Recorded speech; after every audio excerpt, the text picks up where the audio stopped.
ఉపాధి హామీ వస్తుంది.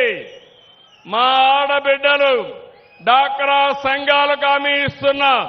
మగవాళ్లు వేటకు పోతే మీరు సీవీడు బండిచ్చి దాన్ని అమ్ముకుంటే ఆదాయం పెంచే మార్గాన్ని చూపించే బాధ్యత మీ అన్నగా నాదని మరొకసారి మా డాక్రా సంఘాలకు హామీ ఇస్తున్నా. రెండోది, సముద్రం మన అదృష్టం. 1000 కిలోమీటర్లు మన వరం.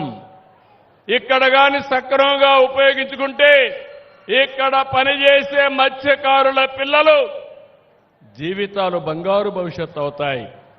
ఎందుకంటున్నానంటే ఈ మాట మీరు గుర్తుపెట్టుకోవాల్సిన అవసరం ఉంది. నాగరికత ప్రారంభించింది నీళ్లు ఎక్కడుంటే అక్కడ.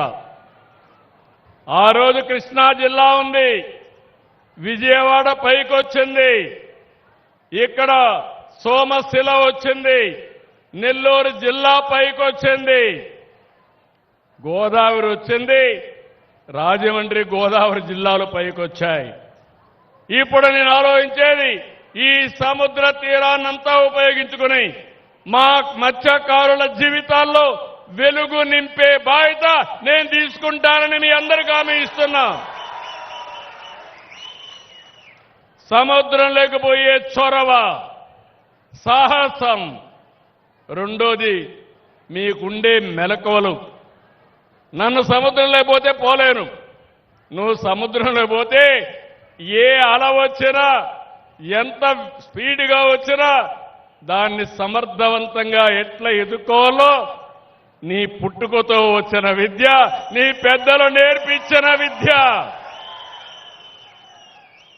అలాంటిది మీకందరికీ చదువు చెప్పించి మీ పిల్లల్లో మెలకువలు పెంచితే మీరందరూ కూడా రేపు టూరిజం వస్తే ఈ ప్రాంతం అంతా ప్రపంచానికే ఒక హబ్బుగా తయారవుతుంది. మా మత్స్యకారులకు ఉపాధి వస్తుంది. ఒక పక్క చేపలు పెంచుకుంటూనే నేను ఇంకొక కూడా నిర్ణయం చేశాను. ఈ యొక్క చేపలు మంచి ఆహారం. మళ్ళీ చెప్తున్నా, ప్రపంచమంతా ఎందుకు కొంటున్నారంటే ఇప్పుడు ఎక్కువగా కార్బోహైడ్రేట్స్ తింటున్నాం. బియ్యం అంటే కార్బోహైడ్రేట్, అది తింటే షుగర్ వస్తుంది. షుగర్ వస్తే గేట్వే ఫర్ ఆల్ డిసీజెస్, అన్ని రోగాలకు గేట్వే. అదే గాని మా మత్స్యకారులు పండించిన చేపలు తింటే ఇది ప్రోటీన్. ప్రోటీన్ తింటే డయాబెటీస్ రాదు. డయాబెటీస్ రాకపోతే మీ ఆరోగ్యం బాగుంటుంది. నేను ఈ మధ్యకాలంలో రైస్ తినడం మానేశా. నేను తినేది ప్రోటీన్ తింటున్నా. ఆ ప్రోటీన్ పండించేది మా మత్స్యకారులని మరొక్కసారి విజ్ఞప్తి చేస్తున్నా. ఇంతవరకు మార్కెట్ చేసుకోలేకపోయాం.